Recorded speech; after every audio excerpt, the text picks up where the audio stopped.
mabaya ambayo mnalipwa kwa sababu ambazo hakuna mikataba ya uhakika inayowalinda nyie, kwa sababu ambazo hamna hata insurance mnapokuwa na shida. Lakini vile vile tuna matatizo kwamba Mungu ametubariki, lakini kwa sababu ya uongozi huu wa hovyo unaosababisha mambo yote haya, ikiwemo hayo ya kwenu ya kutokuwa na mikataba mizuri, bado hata bandari yetu hatujaitumia vizuri kwa ajili ya manufaa yetu.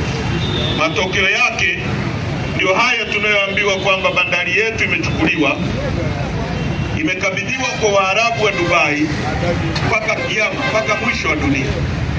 Sasa kwa wale mnaojua vizuri, Dubai ni jangwa, ni nchi kadogo sana, ni jangwa. Na Dubai mwaka 61 ilikuwa na watu 70,000. Leo wako 3,000,000. Dar es Salaam peke yenu mko 6,000,000.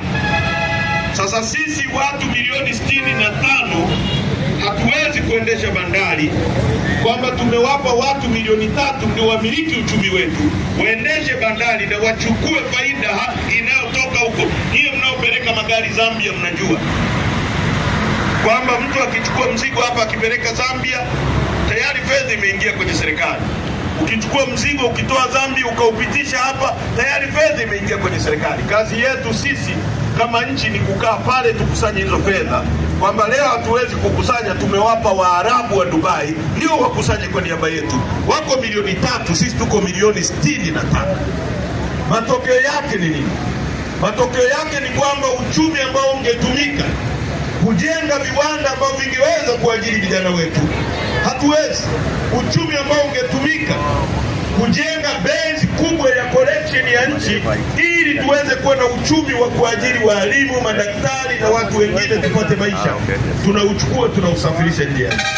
Kwa hiyo tuna uongozi ambao unaumiza nchi hii kwa kiwango kikubwa, na ni wajibu wa kila Mtanzania kuhakikisha anashiriki kutoa madai ambayo yatatuwezesha kurudisha nchi hii kwenye mikono ya wananchi kupitia chama mtakachokiweka kwa kura zenu ili kiwajibike kwenu. Leo serikali hailazimiki kuwajibika kwa wananchi kwa sababu hawaamini kama kura yako inamweka au kumuondoa madarakani. Lakini kama kura yako itakuwa na nguvu ya kumweka mbunge akienda bungeni hatazungumza kuhusu maslahi na kujipendekeza kwa rais, hatazungumza kuhusu nyinyi.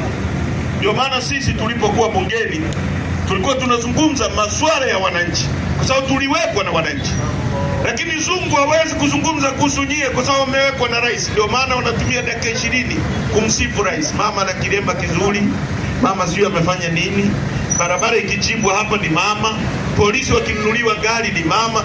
Huyu mama mwenye fedha nyingi ambazo hakuwahi kuzitumia kununua magari kabla hajawa rais, leo tu kwa rais anaweza kununua magari ya polisi. Polisi wakivaa uniform, mama amewanunulia uniform. Hivi akitoka madarakani kesho ataendelea kununua magari na kujenga barabara na kujenga kile kitu? Ana uwezo huo? Kwa nini ukitoka tu madarakani hela zako hizo za hisani unazotujengea flyover, unazotujengea barabara zinaisha ghafla? Kwa nini? Kwa sababu hizi fedha sio zake, ni za wananchi. Na wabunge wanajaribu kwa nguvu zote kufanya nyie mnaohangaika.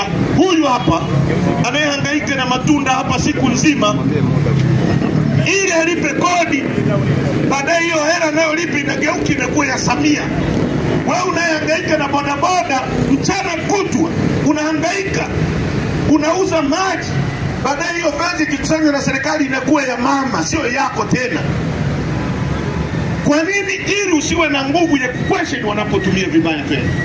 Leo mkaguzi na mdhibiti mkuu wa hesabu za serikali anasema kuna matumizi ya hovyo ya pesa za umma bilioni 571. Wananchi hampati uchungu kwa sababu mnaona hizo ni pesa za Samia zimetumika. Lakini ungekuwa unajua ni pesa zako, umepiga ngoma hapo upate pesa, ukienda kununua kiberiti umechajiwa kodi, hela yako inatumika hovyo, ungekuwa na uchungu kwa sababu hela yako inatumika hovyo. Kwa hiyo lazima tuwe na upeo wa kuelewa mambo haya.